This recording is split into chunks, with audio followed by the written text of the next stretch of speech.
Assalamualaikum warahmatullahi wabarakatuh. Perkenalkan, nama saya Safira Ramadhani dari jurusan Matematika Universitas Riau angkatan 2019. Selamat datang di Diska Study with Himaska. Nah, sahabat Diska, di zaman teknologi yang berkembang pesat saat ini, tentu kita sudah tidak asing dengan yang namanya media sosial, bukan? Nah, pertanyaannya, sudahkah kita berbicara dengan baik di media sosial? Ini menjadi pertanyaan penting, karena sejatinya apa yang kita tulis di media sosial itu mencerminkan jati diri kita yang sebenarnya. Dan jika jawaban dari pertanyaan tersebut kita belum berkata-kata baik di media sosial, maka waspada dan berhati-hatilah, nanti malah akan berujung menjadi cyberbullying. Lalu apa itu cyberbullying? Cyberbullying ini sendiri adalah perundungan atau penindasan melalui media-media digital saat ini. Misalnya dapat terjadi itu di media sosial, platform chatting, atau mungkin platform bermain game. Nah, cyberbullying ini merupakan perilaku berulang yang digunakan untuk menakuti, membuat marah, atau mempermalukan seseorang di media sosial. Contohnya mungkin pertama menyebarkan kebohongan atau memposting foto memalukan seseorang di media sosial tersebut. Ada juga yang mengirim pesan ancaman atau memposting foto memalukan seseorang di media sosial. Lalu juga ada meniru atau mengatasnamakan seseorang, misalnya dengan akun palsu, atau mungkin masuk melalui akun seseorang dan mengirim pesan jahat kepada orang lain dengan atas nama mereka tadi. Jadi, apakah kita tidak boleh bersosial media? Sebenarnya sahabat Diska, semua orang itu boleh dan sah-sah saja menulis dan memposting statusnya itu di media sosial. Karena memang media sosial ini adalah sarana bersilaturahmi, berbagi informasi, dan menambah relasi.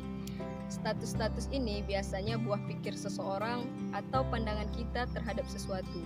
Bisa penjelasan singkat kita, keadaan kita saat itu, atau bisa juga pendapat kita terhadap orang lain. Namun sahabat Diska, sebelum menulis status, hendaknya pikirkan dulu. Pikirkan apa yang akan kita tulis.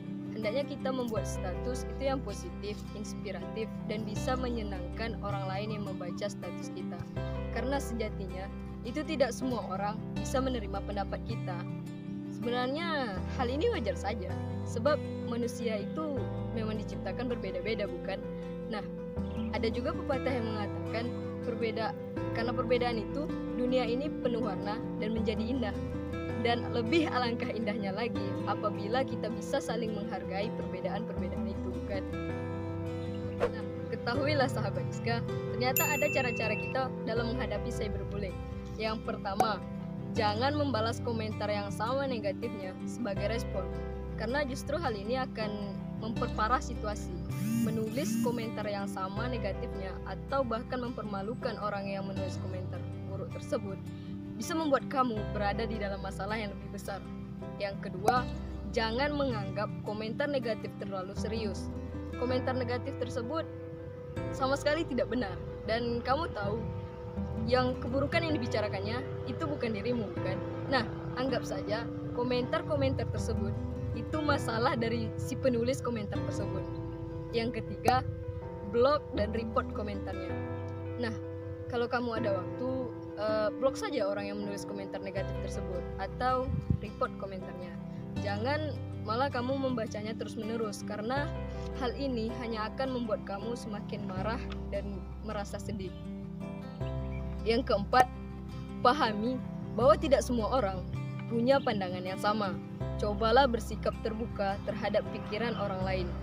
Pahami bahwa di antara komentar negatif tersebut mungkin ada orang yang benar. Coba perhatikan, mungkin 1 atau 2 komentar hanyalah orang lain yang sedang mengekspresikan opini mereka yang berbeda. Yang kelima, beristirahatlah dari media sosial atau teknologi.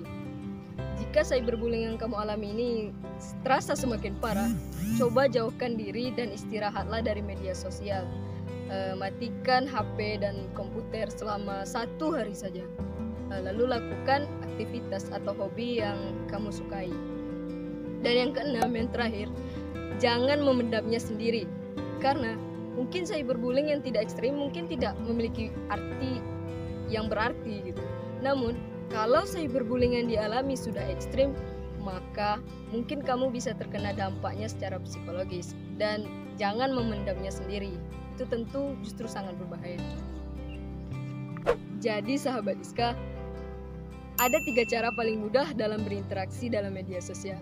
Yang pertama, ketika kamu tidak suka dengan postingannya, cukup lewatkan saja postingan yang melintas di timeline kamu. Yang kedua, kalau kamu suka dengan postingannya, silahkan direspon secara bijak. Yang ketiga, kalau postingannya terasa sangat mengganggu, ya tinggal unfollow saja akunnya. Dan saya ingat, ada sebuah kutipan itu yang mengatakan bahwa media sosial mempengaruhi persepsi orang lain terhadap dirimu, baik itu secara positif maupun secara negatif. Entah foto ataupun status, dua-duanya itu bakal dinilai secara berbeda-beda oleh orang lain. Apalagi kamu tahu bahwa netizen julid adalah makhluk maha benar yang siap menghakimi berdasarkan asumsi dirinya sendiri dari apa yang kita posting di media sosial. Pesan saya, bijaklah dalam berinteraksi di media sosial, dan ingat, ketika kamu menggunakan media sosial bersamaan dengan hakmu itu, ada kewajiban untuk menghargai hak orang lain. Mungkin sampai di sini saja video kita kali ini. Jangan lupa nantikan video Diska selanjutnya. Terima kasih. Wassalamualaikum warahmatullahi wabarakatuh. Jangan lupa like, comment, and subscribe, serta share video ini sebanyak-banyaknya agar YouTube Himaska lebih baik lagi ke depannya. Sampai jumpa di video selanjutnya.